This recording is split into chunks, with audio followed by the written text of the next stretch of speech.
All right. Now, we'd like to begin with the telling of a legend. And the legend that we're going to talk about tonight is a legend of a young man named Pikoi. And I'll tell you all about him.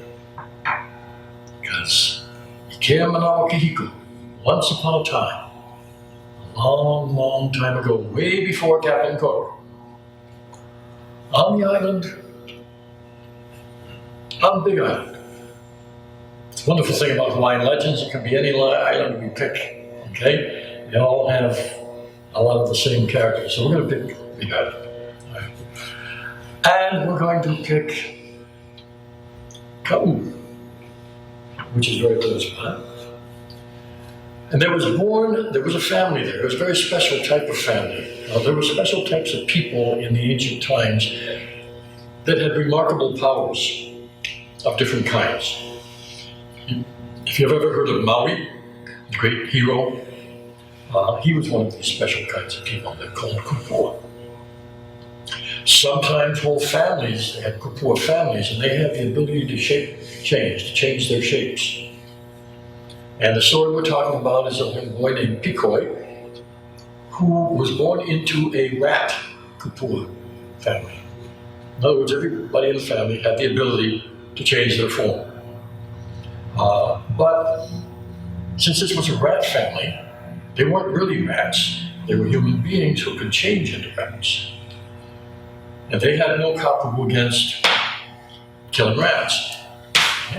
In ancient Hawaii, this was often a very great sport. And it was a way to sharpen the eye and sharpen the coordination and use the bow and arrow was what was mainly used. So Pikoi grew up in this rat kupua family, and he never changed himself into a rat, but he really knew rats. And he became, as he got naturally skilled, he was a rat shooter who became quite famous to the island. And when he would hold contests and he would outshoot everybody who was trying to shoot them. He was so good, it was said of all different kinds of ways that he could shoot rats, but he could spot a rat at the great distance where other people couldn't see it, and he could plop, just pick it off. And so he was really good at finding them, he was really good at shooting them, even at great distances, under bushes and things like that. So he was really good, and he thought himself, he was young still, so he really thought he was good. And so he was not above boasting how good he was, because he never met anybody who was better. Well, along one day came down the trail, it used to be the Kau Trail, and not too far off from where the current highway is. But so here he comes. This man is coming with a dog. And it's a very unusual dog. It's a great big dog, because most of the dogs in old Hawaii were small. This is a big dog. And it was yellow. And nobody had ever seen a dog like this before. And so when the man came up and he said, what's going on? He was introduced. He was feasted like strangers were in the old days. And they got together and gave him a little party of welcome. And they got to talking about things. And of course, the subject eventually turned around to Pikoi and how good he was at rat hunting. And the man says, oh, well, my dog here is a really good rat hunter too. And, everybody kind of laughed, And he said, well, does the dog have a name? Yeah, his name is Puapualenalena. And okay, that was a strange kind of name, but someone said, wait a minute, not the Puapualenalena. And the man smiled, he said, yeah, that's the one. And so this man, who had heard the stories, had never seen the dog, but he'd heard the stories, this dog was a kupua dog.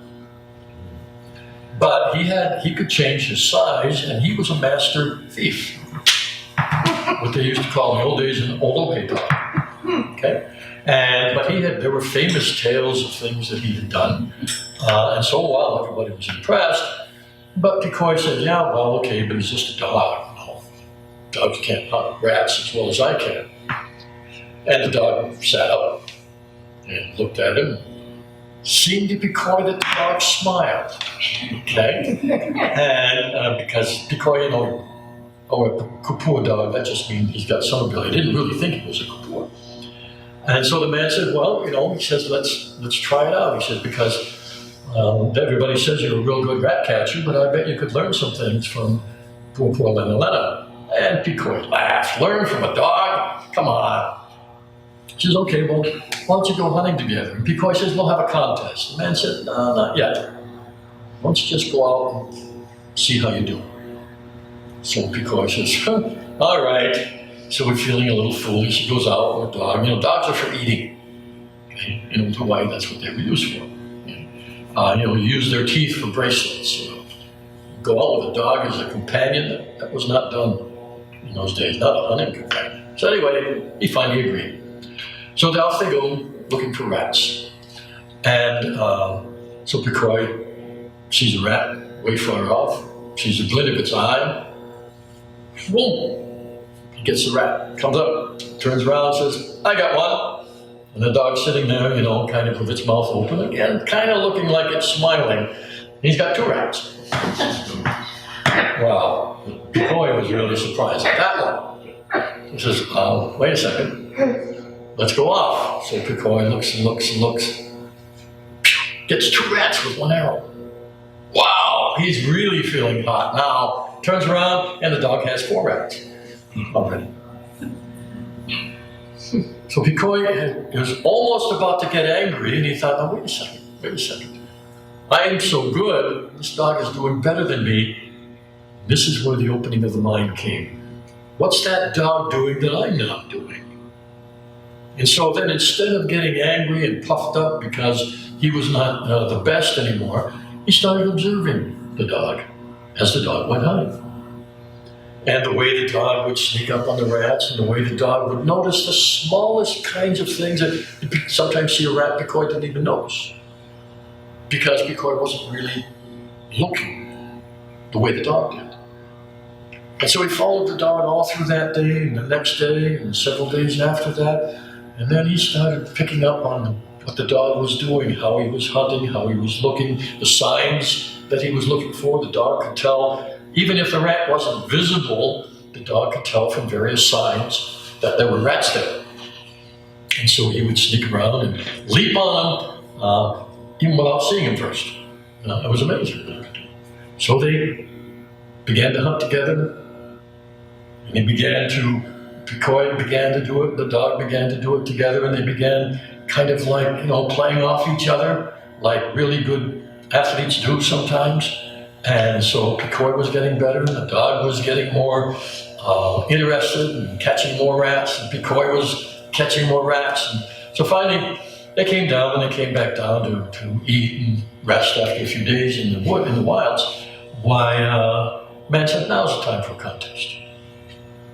So okay, so now it's contest time, and Picoy's going to use everything he could think of. All his kupua skills that he wasn't using before, that he could have, but he learned how the dog was doing it. And so they went both out to the day, and it was the one that came back with the most rats. So they came back, and at the end of that day, each one of them had 20 rats. So, okay, the contest has to go on. Off they went in. They both came back with 30 rats. Off they came. Went out there in the wilds and came back, and they both came back with 40 rats each. And they finally acknowledged that, there was not much more point in doing this. They both had all the qualities that they needed. They both had learned from each other. They both had the skills. They were both kupua. And for the first time in his life, Picoy met somebody who was an even match. And for the first time in its life, the dog met somebody who was an even match. And so after that, they became great friends and had a lot of other adventures together. So goes the story. Now, that's a story that has to do with sports and has to do with athletics. Now we're going to look at some of the things that they developed that made each of them so good that can also be used for sports in general. Because there are so many things that people could use and do that would make everything a whole lot easier. Now, these were kupua, both of these characters in the story, which means they had a knowledge also of the esoteric knowledge of old Hawaii that today we call Huna. And so we're going to talk a little bit about using that to help increase that ability. Now, even though the topic is sports, if you really pay attention and you let yourself open up, you're going to see that the things we're talking about can also be used in all kinds of other areas in your life. So let's talk about a few of these things that they did. One of the things that they did was pay attention to their thinking. Because one thing a really good athlete is very aware of is his thinking. The best athletes are aware of it in special ways, and so we're going to talk about getting to the best. But every athlete is aware, or any good ones are, of the nature of their thoughts and how their thoughts are affecting their performance. And so one of the first steps here is to take that awareness. A lot of people try to become good athletes simply by following what somebody else says, simply by trying to perform physically better and better, but they miss that inner part. And that inner part is so important. So one of the things has to do with learning, how your mind thinks about what you're doing, and how your body thinks about what you're doing, and how your spirit thinks about what you're doing. So let's talk about the body first. Now, the body thinking is very simple. The body thinking is by memory. So the body has to recall the skills. Now, really good athletes discover very quickly, you find this at all the high levels, that if the body is under tension, it can't remember how to play as well. It starts to forget little things. It's under a whole lot of tension, it starts to forget a lot of things. And so one of the things is to really be careful of the state of the body and make sure that you do things to keep the body relaxed. Now, this is more and more aware today than it ever used to be in the past. One of the ways in which people are aware of it is to keep their bodies hydrated when they're in sports. That was never used to be a big thing, okay? But now they take care of it, not only hydrated, because sometimes water isn't enough. If your body's working real hard, but then also it loses salt. And that's sometimes just as important. And so these are people using some of the energy drinks and the sports drinks particularly, they're okay, the ones that don't have too much sugar. But this hydration, so keeping the body flexible, that's important. So it's important also with your body when you're doing this. The body thinks with its flesh, with its memories, and so there's a lot. This is what brings in mind a lot of practice. Okay? Practice doesn't make perfect by itself, but practice does improve the skill because it keeps increasing the memories. And if you don't pay attention to that, you're going to fall off in your skill. If you think that I know it, I don't have to practice anymore, that ain't going to work. Okay? You have to keep practicing. And the better you are, curiously enough, the more you have to practice. Now, why would that be? Well, the reason for that is that we all live in a field of energy. Now we're getting into a real Huna way of looking at this. We all live in a vast field of energy where there's all kinds of thoughts and feelings and emotions. And when we start to play better than the people around us, whether we're playing music or we're playing sports, we're talking about sports right now, if we do not keep practicing, your body tries to get along energetically with its surroundings. And it'll start drifting down to the level. No matter how skilled you are, if you don't do anything to reinforce it, it'll start drifting down to the level of the people around you. So people who don't play as well as you will come to play with you, and they'll play better than they usually do. Maybe you had that experience with somebody. But you'll play a little worse because it's like the energy is trying to harmonize. Now, if you're really skilled, they don't harmonize much. In other words, the other person will come up higher than you go down, if you're the good one. But you will go down a little bit. And if you don't practice, you'll go down and you'll go down and you'll go down. So the better you are, and the better you want to stay, the more you have to practice, simply because you've got to maintain that difference. And that takes a lot of concentration. So this is how you keep reinforcing the body, because the body thinks with its memory. Now, the mind thinking is also extremely important, because if you get into a state where you begin to doubt yourself, okay, or even worse than that, let's go right straight to the one where you're thinking something's impossible, you're thinking it can't be done, you think you learned from somebody that this is possible and this is not possible. I love to use the example of Roger Bannister as one of them. Because when this happened, Roger Bannister is very famous for having been the first athlete to run a mile in under 4 minutes. Now, you gotta understand the context here. At that time, it was considered physiologically impossible to run that fast. The human body just could not do it. And there were charts and diagrams and the physics of it and everything was all explained out why it couldn't happen. And I don't know, probably Roger never read that stuff, but somehow he got it into his mind that it could be done and he wanted to do it, and he did it. Now, all the books had to be changed, because once he did it, other people began to do it. Because other people began to realize that it was possible.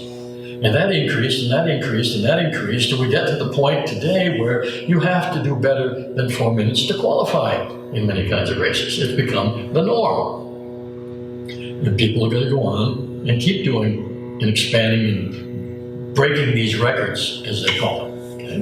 Because they're going to start thinking differently.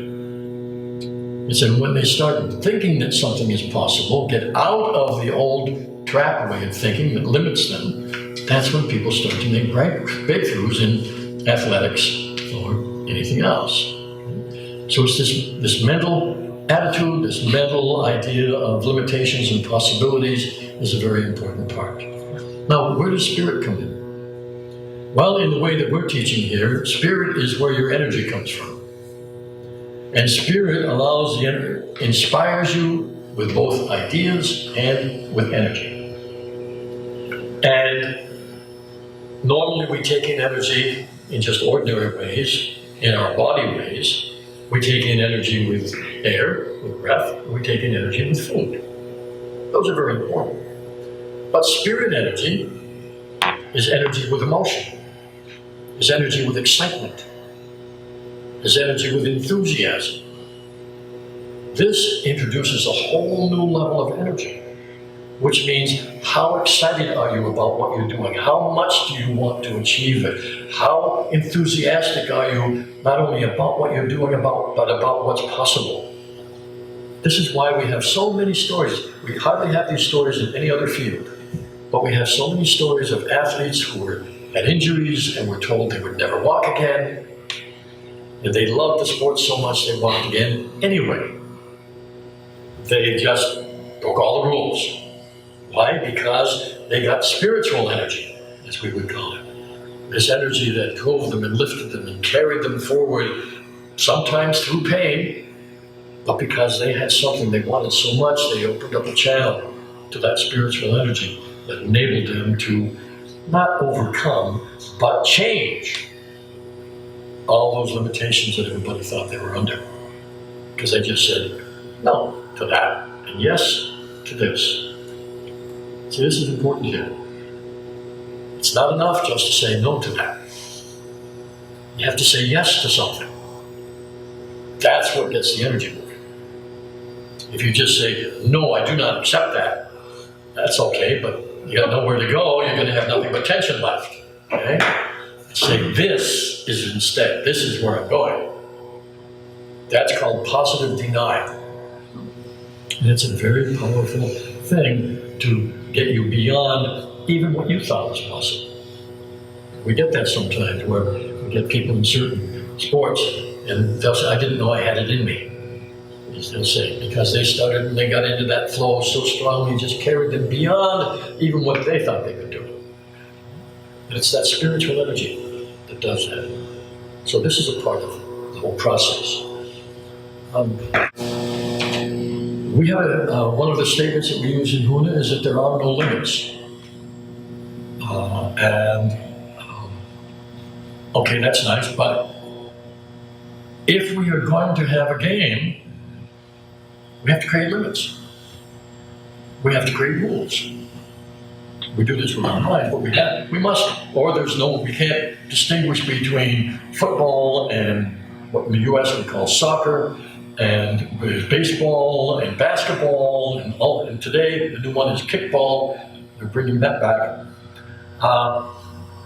Each of these has rules, which means we have to define limits of what's possible, what size and shape of ball, what are the rules for winning, and all this kind of stuff. So part of, and we see this of life as well as athletics, is we have to have rules, in which we limit possibilities so that we can have a game. It's part of the process. So we also, we've talked about this a little bit, but we also create limits by imagining limits. And sometimes this can get in our way in some of the ways we talked about when we think something is not possible. But it's also possible to use this in a creative way by imagining something that's possible, that's still a limit, it's within the game framework, but more possible than what anybody's done so far. Okay? We can use imagination that way and still keep within the limits of the game.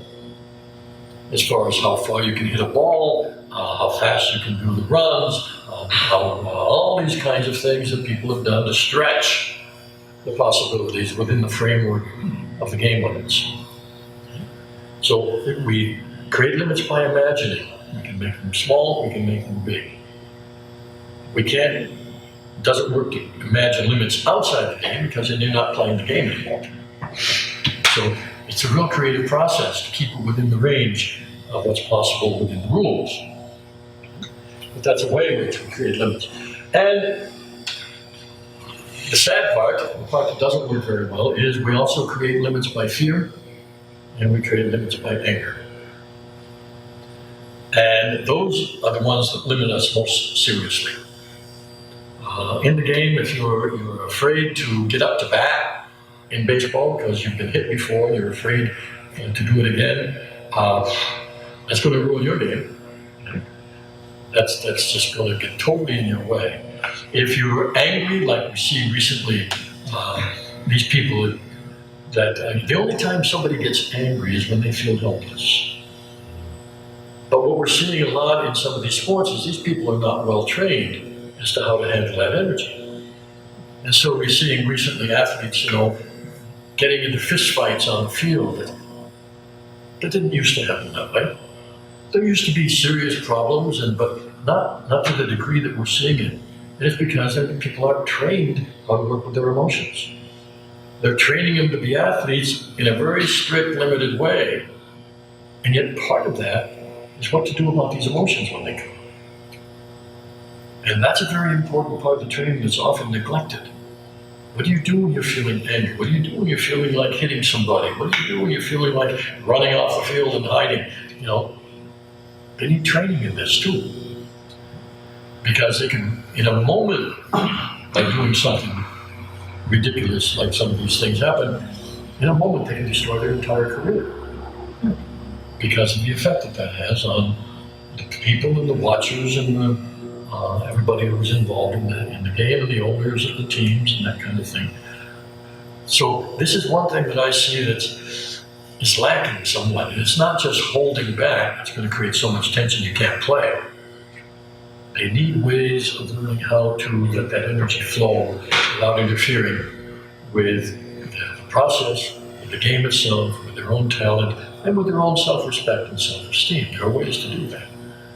This is an area, I think, where there's a lot of good potential growth. But these are some of the ways in which we creative ways and non-creative ways in which we create limits, because in a world where there are no limits, we have to have limits. We get to the next one. It says that energy flows where attention goes. So what we want to do, what we're learning here is focus and the importance of focus. And why do we want to do that? One of the things we learn in concentration is concentration increases your skill. Because you're fully focused on what you're doing. Now,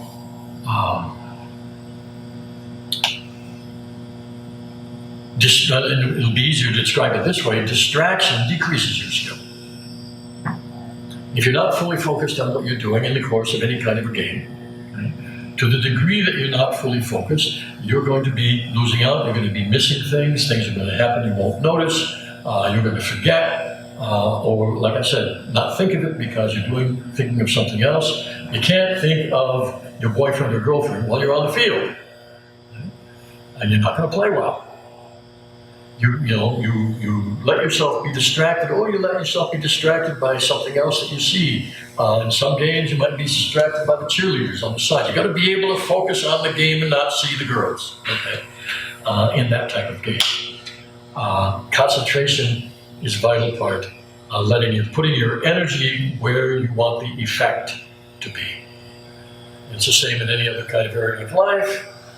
Very often we'll start to do something and embark on some path in our life, and we'll let ourselves get distracted. We'll lose our concentration. Part of what helps concentration is making something very important. People think you can train to concentrate, and you can force yourself to concentrate. In doing so, you create a lot of tension in your body. The easiest way to concentrate is to make something very, very important. And then your attention will go to where the importance is. I'll tell a little story. It's in one of my books. It's not really, it is, in a way, it's about a game, but it's in how somebody got distracted. But a long time ago, when we were living in this house, and it was had a nice little living room, and a fireplace that stuck part way out, a big yard in the back, and a table over here, the dining room table, where the children, my kids and neighborhood kids, would sit and they would play games. Okay, so they were playing this game, very involved. And I was near the door. Glory was standing outside, and I was at the door to the yard. And I wanted my son to do something. I said, "Hey, son." No answer. "Hey, son, I want you to do this." No answer. He was fully concentrated on his game. Now, I know the boy very well. He would not have purposely ignored me. Okay? He didn't hear me, because all of his concentration was on what he was doing. And that made him a good game player. I decided to try an experiment. So I went to the door, and Gloria was out there, and then in a quiet voice, I said, "Angel, do you think our son would like $1?" "Yes!" Immediately. Okay, and I didn't talk loud. Okay? Because why? That was important to him. Okay? As long as there was nothing else as important, the fact that Dad wanted him to do something, that just didn't get in.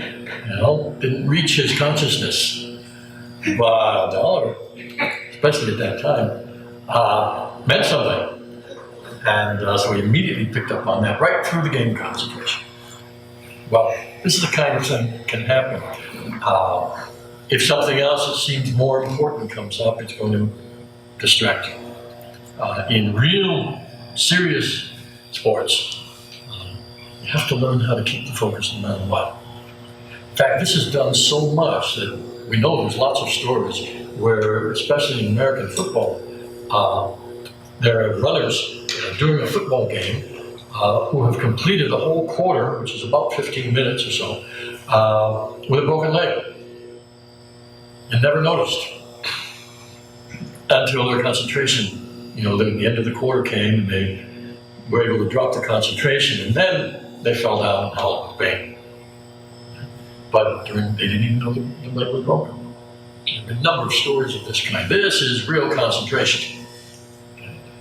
And it's possible to have that. Not always smart, I suppose, but that kind of concentration is possible.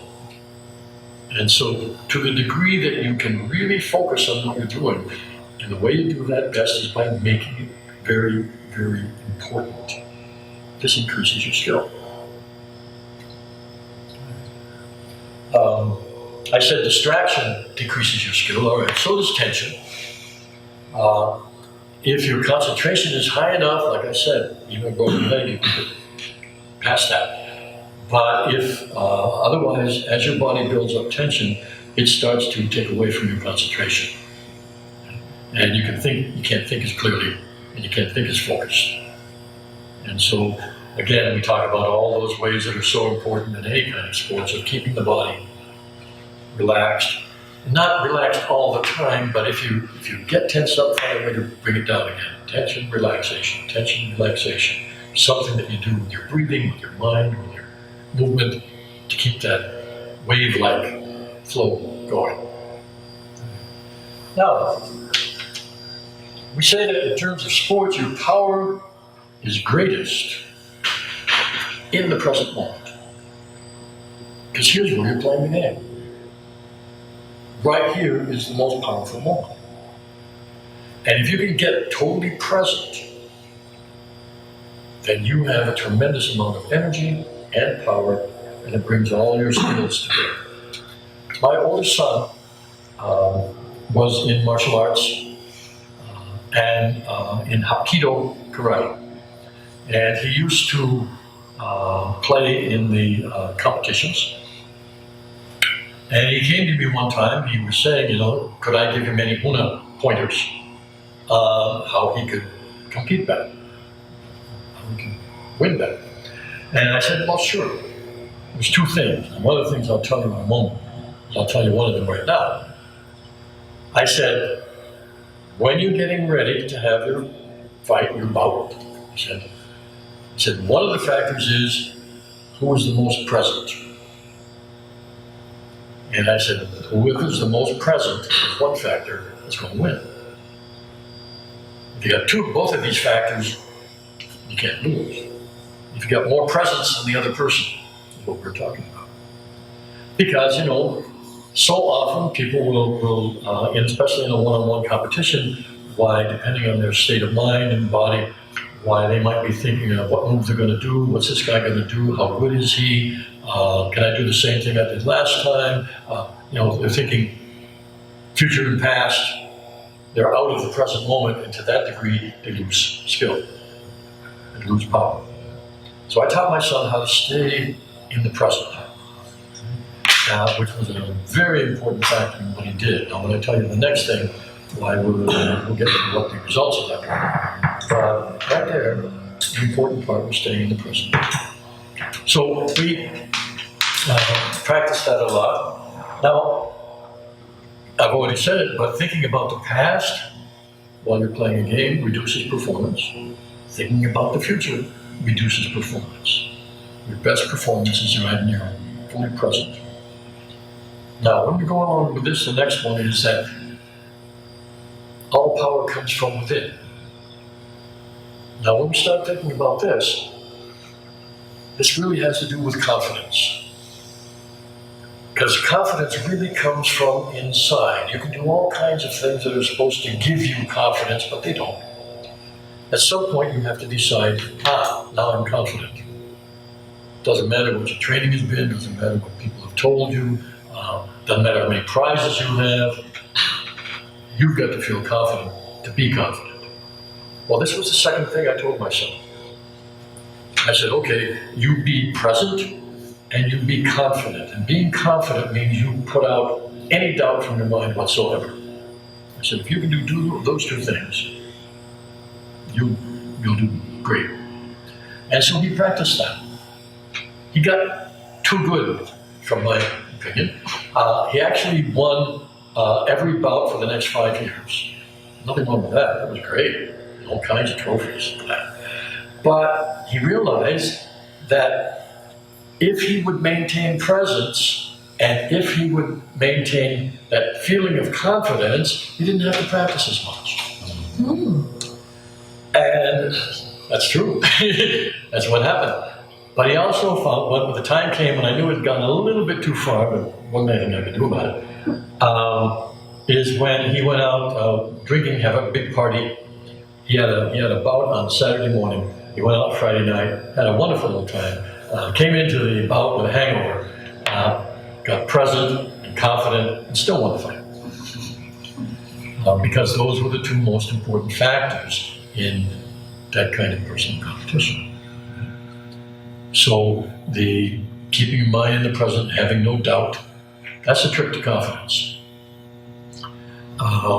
You can repeat and practice and practice and practice, but there has to come a point where you simply decide that you have it. So why not decide right at the beginning? And practice is still good for the other reasons that I mentioned, but you're not practicing to become confident. The sooner you decide on confidence, the faster you can learn and the farther you can go. So you start off that way. That's how I trained him, and it worked beautifully. The last thing we talk about is that in sports, really, results are what count.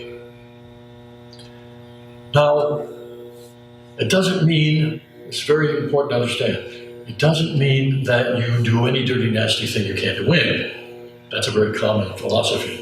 And that isn't what works best.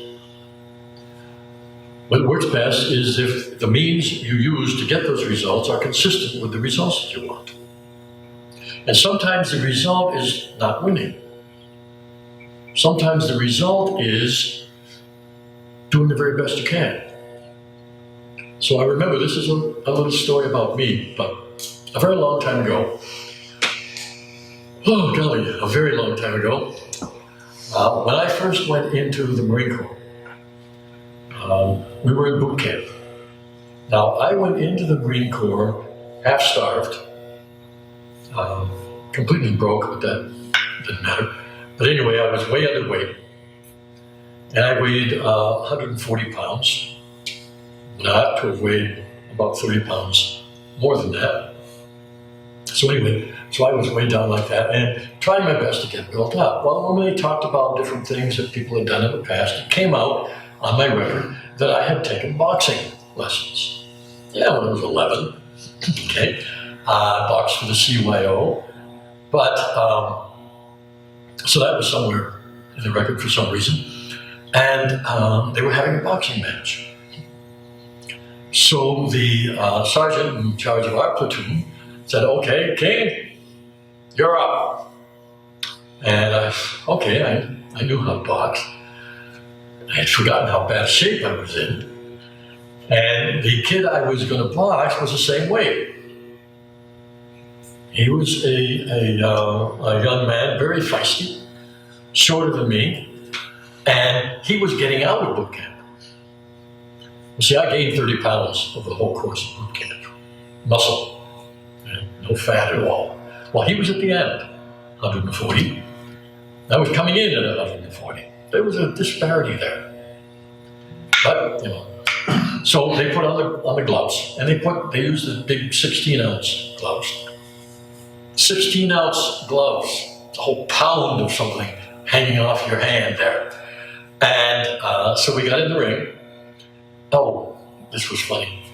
Before we got in the ring, some friends of his came to see me and asked me not to be too hard on him because he really didn't have any experience in boxing. Okay? I said, sure, I'll go easy on him. Right. So we got in the ring, we started boxing. And I started out fine. But these things were so heavy and I didn't have the muscle strength to hold them up. And so we're sort of boxing away in the right position. I used all the power I had and I went right in his nose, bip, bip, bip. And then my hands dropped. I couldn't keep it up. And the bip, bip, bip was like tap, tap, tap. There was no power behind it. Made it through the first round. in the second round, I sort of made it through the second round by standing up while he hit me in the face. I couldn't lift my arms. And he didn't know what to do, so he hit my nose. It's the biggest thing on my face, and he just went after my nose. Bam, bam, bam. And so we finally made it somehow through the third round, and then it got really worse. I mean, I could defend myself a little in the second round. By the third round, I couldn't move. And I was there, and it never entered my mind to give up, to quit.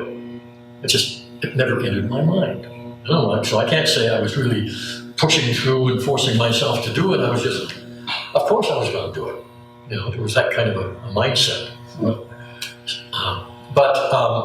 So he's blasting away at me. My blood is flying everywhere, you know. I'm the audience, I'm the referee, and just all kinds of things. And I'm still going in there trying to lift my hand and hit him a little bit. And finally, the referee threw in the towel. So he threw in the towel. The match stops. Okay, the guy was declared the winner. And then the referee came over and raised my hand, and the whole audience clapped. And they didn't clap because I won. They clapped because I persisted. And I went in it, and I stayed with it, and I did the best I could, even though I wasn't very good. And that's what was recognized. Now, I'm not doing this to tout myself. I'm saying this is the kind of thing that people appreciate. They appreciate the effort. They appreciate the going for it. And so when I say results, it doesn't always mean winning. It means playing a good game. So these are some ideas for doing the sports, and Ha'ina Iamai, Ana Kapuana. That's my story of Huna in sports. Okay? Now, do we have any questions or comments on this? Had you had your Huna training by that point when you were in the Army? Or? I had some, yes. I had some training at that point. I had some training from my father, but I had 3 years before he died. And then I had a whole year in which I gloriously failed my first year of college. I mean, gloriously. Okay? And that's why one of the reasons I joined the Marine Corps. I didn't have any focus. I was lost. It was after boot camp that the Hawaiian family adopted me. Particularly, the man who adopted me as his grandson. And it was actually after boot camp, when I was in the regular 5th Marines, that I was contacted. That began my more in-depth training. But at the time I went in, I had some. Not enough. Yes.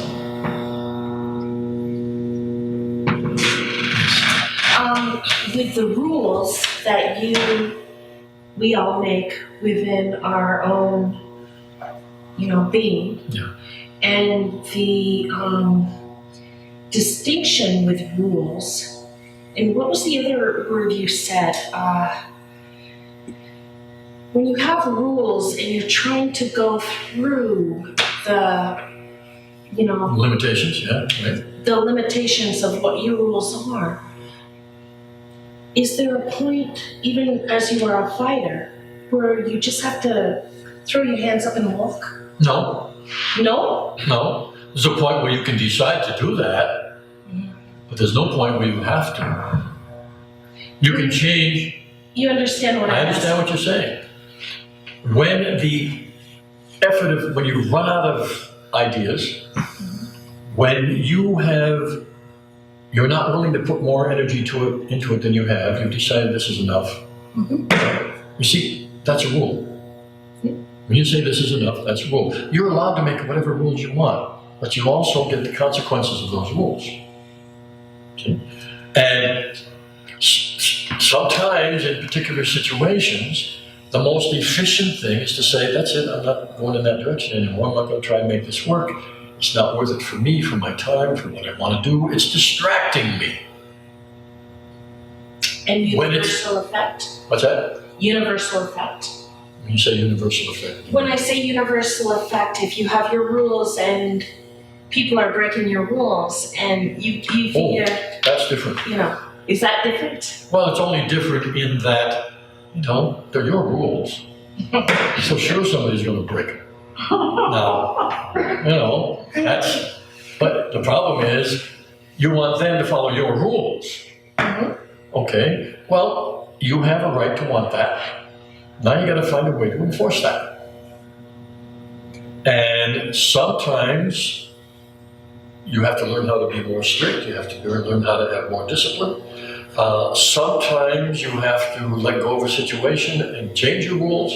Sometimes you take your rules away and play a game someplace else. Okay? There's lots of possibilities. Okay? And so there's nobody who can say which is the right one for you. But it's important to know that there's lots of possibilities. There isn't, you can't say that this is always the right thing to do. Each individual has the way, the energy it takes, the pain it causes, whether you want to deal with it and do it differently or whether you prefer not to. So it's a balancing act. Yeah, sort of a harmonizing act, okay? Not truly balancing, but harmonizing act. And you've got to decide how much effort you're willing to put into that. Sometimes it's easier to walk away in a situation. Sometimes people get themselves stuck because they are totally upset at being there and totally upset about walking away and they trap themselves. That's where you got to really think about changing the rules here. Something's not working out. I've not left myself any way out. So more better to put your hands up. I would If you are say, trapped. I would say that's your choice. Here's what the key is. You have to sit down and decide what's important to you. And is walking away helping you move toward what's more important? Okay? It usually doesn't work if you try to walk away from something because it's too painful. You want to move, remember I told you before? You don't want to just say no, you've got to say yes to something to keep the flow going. So if there's something that's important enough for you to move toward that takes you away from the situation, you're going to get better results. But if there's nothing better that you're moving toward, you're going to find yourself, it's too easy to develop the habit of moving away when things get too difficult instead of moving towards something. How about collaborating? Human beings have different rules. Yeah. And collaborating one human being's rule with your rule. See, It's compromise. This is what happens, if we use sports as our metaphor again, this is what happens in sports. The only way people can play a game together, whether it's a game of life or a game of a relationship or a game of sports, is if they agree on certain rules. If they can't agree on enough rules that make it harmonious, they can still have their differences. Not everybody on a football team thinks the same, but they got to think football or they can't play. So there's got to be some degree of collaboration there on certain agreed upon rules that you can figure out how different can you get, but still be playing the game.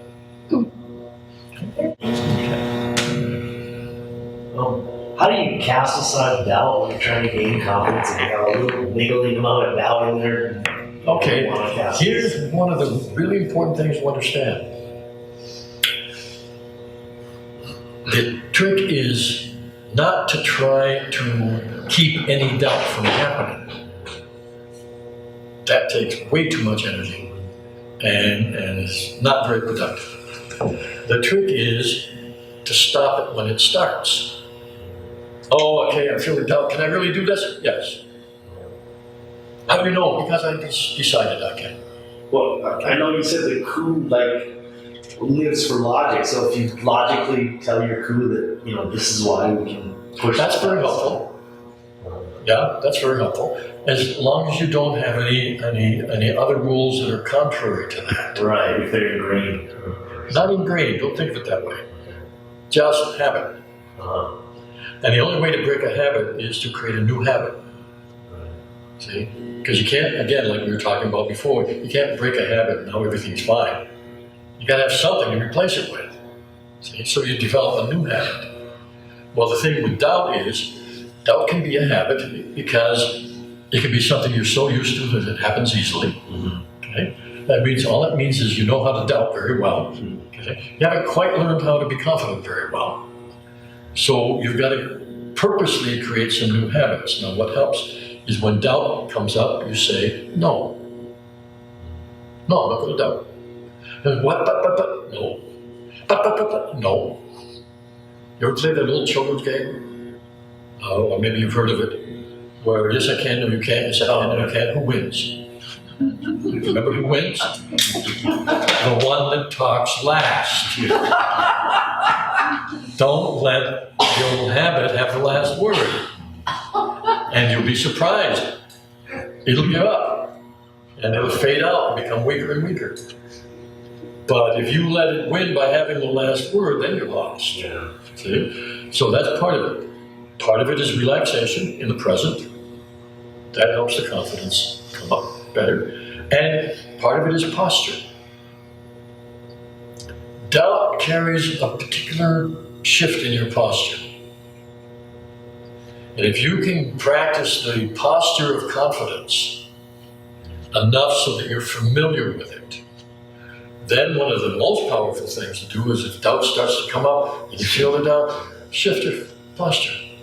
And it disappears. Oh, it feels like magic. But there's a certain confident posture that you have to discover for yourself in which doubt cannot exist. And so that's one of the fastest ways to do it. Okay? A lot of people try to suppress the doubt, and that makes tension, and that makes it worse. Because as soon as you relax, the doubt comes up. So no, shift your posture, it disappears. Shift your focus. I don't have time for that doubt. This is what I want to do. See? Combine those things and presence, and very quickly. Doesn't mean that doubt will never come up. It means that it will never scare you and it will never become a problem because you know how to get rid of it so much.